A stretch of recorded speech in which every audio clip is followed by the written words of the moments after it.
दोस्तों, एक बार युधिष्ठिर श्री कृष्ण जी से कहने लगे कि हे भगवान, जेठ कृष्ण एकादशी का क्या नाम है तथा उसका क्या महत्व है, कृपा करके बताएं।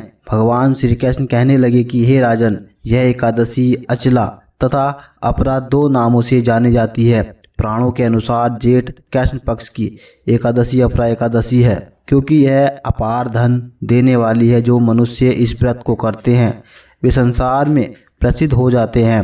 इस दिन भगवान त्रिविक्रम की पूजा की जाती है। अपरा एकादशी के दिन व्रत के प्रभाव से ब्रह्म हत्या, भूत योनि, दूसरे की निंदा आदि से सब पाप दूर हो जाते हैं। इस व्रत को करने से पर स्त्री गमन, झूठी गवाही देना, झूठ बोलना, झूठे शास्त्र पढ़ना या झूठा ज्योतिषी बनना तथा झूठा वैद्य बनना आदि सब पाप नष्ट हो जाते हैं। जो क्षत्रिय युद्ध से भाग जाएं वे नरकगामी होते हैं, परंतु अपरा एकादशी का व्रत करने से वे भी स्वर्ग को प्राप्त होते हैं। जो शिष्य गुरु से शिक्षा ग्रहण करते हैं फिर उनकी निंदा करते हैं वे अवश्य नरक में पड़ते हैं, मगर अपरा एकादशी का व्रत करने से भी इस पाप से मुक्त हो जाते हैं। जो फल तीनों पुष्कर में कार्तिक पूर्णिमा को स्नान करने से या गंगा तट पर पितरों को पिंडदान करने से प्राप्त होता है, वही अपरा एकादशी का व्रत करने से प्राप्त होता है। मकर राशि के सूर्य में प्रयागराज के स्नान से, शिवरात्रि का व्रत करने से, सिंह राशि के बृहस्पति में गोमती नदी के स्नान से, कुंभ में केदारनाथ के दर्शन या बद्रीनाथ के दर्शन, सूर्य ग्रहण में कुरुक्षेत्र के स्नान से, स्वर्णदान करने से अथवा अर्ध प्रसूता गोदान में जो फल मिलता है वही फल अपरा एकादशी के व्रत करने से मिलता है। यह व्रत पाप रूपी वृक्ष को काटने के लिए कुल्हाड़ी है, पाप रूपी ईंधन को जलाने के लिए अग्नि, पाप रूपी अंधकार को मिटाने के लिए सूर्य के समान, मृगों को मारने के लिए सिंह के समान है।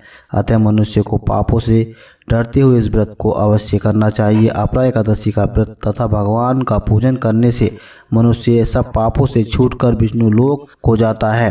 दोस्तों, इसकी प्रचलित कथा के अनुसार प्राचीन काल में महिध्वज नामक एक धर्मात्मा राजा था। उसका छोटा भाई ब्रजध्वज बड़ा ही क्रूर, अधर्मी तथा अन्यायी था। वह अपने बड़े भाई से द्वेष रखता था।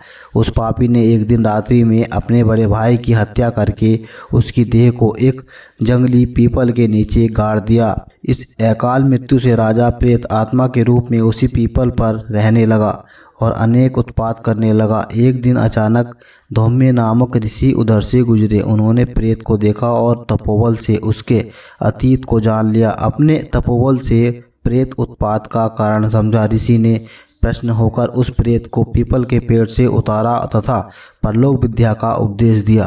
दोस्तों, दयालु ऋषि ने राजा की प्रेत योनि की मुक्ति के लिए स्वयं ही अपरा एकादशी का व्रत किया और उसे अगति से छुड़ाने को उसका पुण्य प्रेत को अर्पित कर दिया। इस पुण्य के प्रभाव से राजा की प्रेत योनि से मुक्ति हो गई। वह ऋषि को धन्यवाद देता हुआ दिव्य देह धारण कर पुष्पक विमान में बैठकर स्वर्ग को चला गया।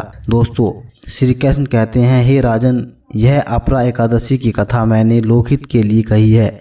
इसे पढ़ने अथवा सुनने से मनुष्य सब पापों से छूट जाता है।